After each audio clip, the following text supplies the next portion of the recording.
नमस्कार। सुबह की बड़ी खबरों के साथ मैं हूं दीपिका और अब चलिए बुलेटिन की शुरुआत करते हैं इस वक्त की बड़ी खबर के साथ। दमोह से आ रही जहां पे नरसिंहगढ़ में सेल्समैन का किडनैप किया गया। शराब की दुकान से सेल्समैन का किडनैप हुआ है। मारपीट के बाद 5 बदमाशों ने अपहरण किया है। सीसीटीवी कैमरे में ये पूरी तस्वीर वारदात कैद हुई है। बदमाशों के हौसले देखिए किस कदर बुलंद है। नरसिंहगढ़ का एक पूरा मामला है। यहाँ पे शराब दुकान से सेल्समैन को बदमाशों ने किडनैप कर लिया। देर रात करीब 11 बजे 5 बदमाश आते हैं, दुकान में मारपीट करने लग जाते हैं और सेल्समैन नीलेश रॉय को किडनैप कर लिया है। और ये पूरी वारदात सीसीटीवी कैमरे में कैद हुई है। जानकारी के मुताबिक धर्मेंद्र सिंह लोधी ने अपने 4 साथियों के साथ मिलकर नीलेश का किडनैप किया। फिलहाल पुलिस ने आरोपियों को नीलेश की तलाश शुरू कर दी है। आरोपी और नीलेश की तलाश में पुलिस जुटी हुई है।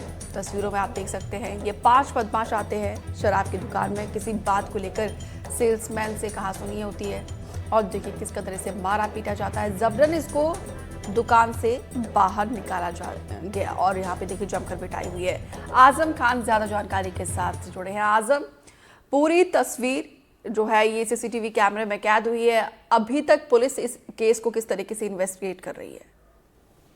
ये पूरा मामला जो है वो 11 बजे रात का है, जब 11 बजे रात में जो सेल्समैन था शराब की दुकान पर लिखा पढ़ी कर रहा था। इसी दौरान 5 आरोपी, जिसमें मुख्य आरोपी धर्मेंद्र सिंह लोधी बताया जा रहा है, उसके साथ में 4 और लोग थे जो कार से पहुंचते हैं नरसिंहगढ़ शराब दुकान पर और अंदर जाते हुए साफ दिखाई दे रहे हैं तस्वीरों में। अंदर जाते हैं, उसके बाद जो वहां का कैशियर है जो हिसाब किताब करता हुआ पाया गया, उसको यहां से ले जाते हैं। ये नीलेश राय करके व्यक्ति है जिसको ले जाते हुए साफ सीसीटीवी में तस्वीरें आई हैं।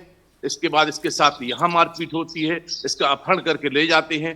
जैसे ही इसकी एफआईआर दर्ज होती है, सीसीटीवी वायरल होता है, इसके बाद पुलिस और प्रशासन का अमला पूरा चारों तरफ से रात भर इसमें गश्त में लग जाता है। नाकाबंदी की गई और सुबह सुबह होते होते तक अभी थोड़ी देर पहले ही मनीष सिंह जो देहात थाना के प्रभारी हैं उनसे बात हुई। उनका कहना है कि पुलिस ने आरोपियों को पकड़ लिया है और जो अपहृत व्यक्ति था नीलेश राय, उसको भी हिरासत में, उसको भी पुलिस ने छुड़ा लिया है और पुलिस के साथ है। पुलिस पूरे मामले की तफ्तीश में लगी हुई है।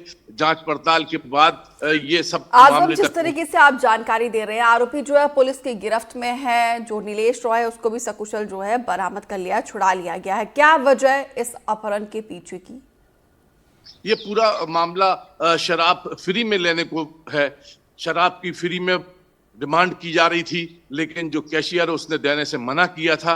तो ये इलाके के दबंग लोग बताए जा रहे हैं वहां के, जिनका अधिकार आसपास के इलाकों पर रहता है और ये हमेशा इस तरह की वारदातों में लिप्त रहते हैं। और ये अपराधी जो मुख्य रूप से धर्मेंद्र सिंह लोधी है, वो अपने साथियों के साथ आया था और कुछ जो पुरानी बहस चल रही थी, लेन देन का विवाद चल रहा था, इसमें अभी तक जो सामने आया है मुफ्त शराब लेने का मामला सामने आ रहा है।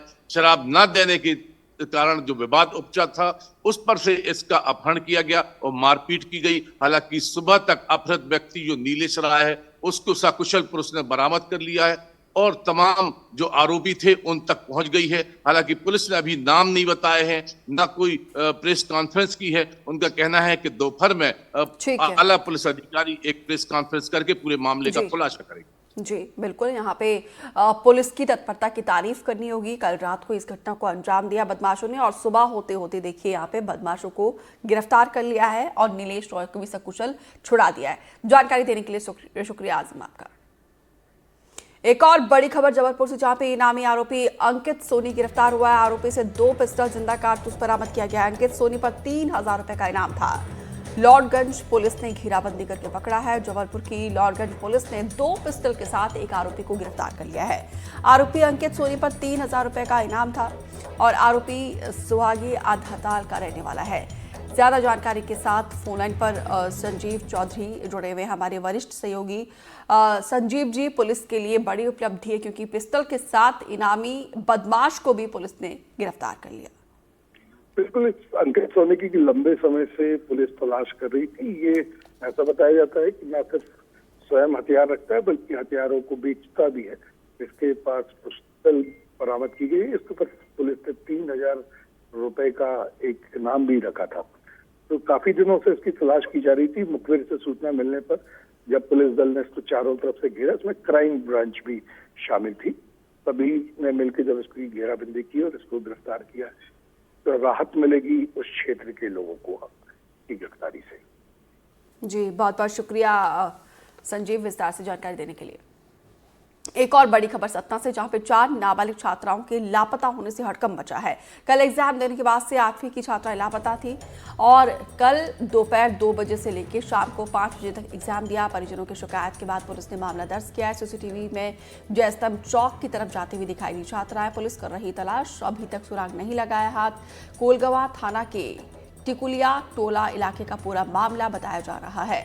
8वीं की छात्राएं एग्जाम देकर वापस घर जा रही थी, लेकिन घर नहीं पहुंची है। ज्ञान शुक्ला ज्यादा जानकारी के साथ जुड़े हैं। ज्ञान, क्या जानकारी इस पूरे मामले में, क्योंकि 4 नाबालिग छात्राएं एग्जाम देकर घर जा रही होती है लेकिन वो घर नहीं पहुंची है, जिससे परिजन भी परेशान है। किस तरीके से केस को आगे बढ़ा रही है पुलिस? दीपिका, बताना चाहूंगा कि कल ये जो घटना हुई है सतना के टिकुलियाटाला क्षेत्र की घटना है, थाना कोलगवा का मामला है ये। यहाँ पर कक्षा 8वीं की 4 छात्राएं दोपहर में 2 बजे से 5 बजे तक सामाजिक विज्ञान का, सोशल स्टडीज का उनका एक पेपर था और उसके बाद वो एक्सपेक्टेड थी कि वो अपने घर पहुंच जाएंगी। घर वालों को ये लगा 5 बजे के बाद 1 घंटे बाद तक कि शायद बच्ची कहीं घूम रही होंगी, आ रही होंगी, लेकिन जब देर शाम तक वो अपने घर नहीं पहुंची तो फिर उनके परिजनों ने आपस में कांटेक्ट किया, चूंकि आपस में सहेलियां थी। उसके बाद वो लोग देर रात कोलगवा थाना पहुंचे और थाने में आकर उन्हें शिकायत की।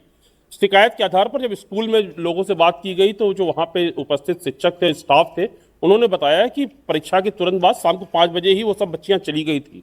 उस आधार पर जब उनके रास्ते को, उनके घर जाने वाले रास्तों को ट्रैक किया गया तो सीसीटीवी फुटेज पर एक बांस नाका में, जयस्तंभ चौक में 2-3 जगहों पर उनकी लोकेशन दिखाई दी, जिसके आधार पर पुलिस ने अपनी ट्रैकिंग शुरू कर दी है। लेकिन अभी तक देर रात कुछ सूचनाएं आ रही थी कि शायद कटनी के आसपास कहीं पाई जा रही हैं लड़कियां, लेकिन किसकी आधिकारिक पुष्टि नहीं हो सकी। अभी पुलिस लगातार मामले की, उनकी फोटोग्राफ लेके उनके परिजनों से, और क्योंकि अभी तक परिजनों ने सबसे बड़ी बात यह है कि कोई संदेह नहीं जताया है, किसी प्रकार की कोई ऐसी अन्य आशंकाएं उनके मन में नहीं है, कोई किसी व्यक्ति को वो दोषी मानकर संदिग्ध नहीं बता रहे हैं। तो अभी पुलिस सभी एंगल्स को खंगाल रही है, चूंकि वो चारों सहेलियां, चारों अलग अलग मोहल्लों में रहने वाली चारों सहेलियां थी और चारों लड़कियां आपस में बहुत गहरी मित्र थी। तो कक्षा 8 की छात्राएं, 14 साल की जो छात्राएं हैं, और इनके लगातार इनकी निशानजाजी के लिए पुलिस जो है अभी आसपास के पूरे थाना क्षेत्रों में फोटोग्राफ्स डिस्ट्रीब्यूट कर रही है और लगातार इसकी तलाश जारी है। जी दीपिका। ज्ञान, क्या वजह बताई जा रही है, क्योंकि पुलिस स्कूल में भी पूछताछ कर रही होगी, इन चारों बच्चियों के माता पिता से भी पूछताछ, कोई आशंका इनको?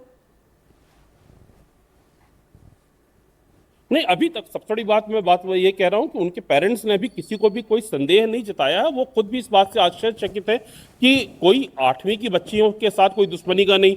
जिन प्रोफाइल से वो फैमिलीज के, जिन बच्चियां, जिन प्रोफाइल की लड़कियां हैं, ये कोई इन परिवारों की कोई ऐसी दुश्मनी नहीं है, ना वो कोई इतने बड़े रसूखदार हैं, ना इतने बड़े पूंजीपति हैं। तो उन फैमिलीज की भी ऐसी कोई दुश्मनी जैसा कोई बैकग्राउंड या कोई आपराधिक अभी एंगल दिखाई नहीं दे रहा पुलिस को। तो पुलिस अभी फिलहाल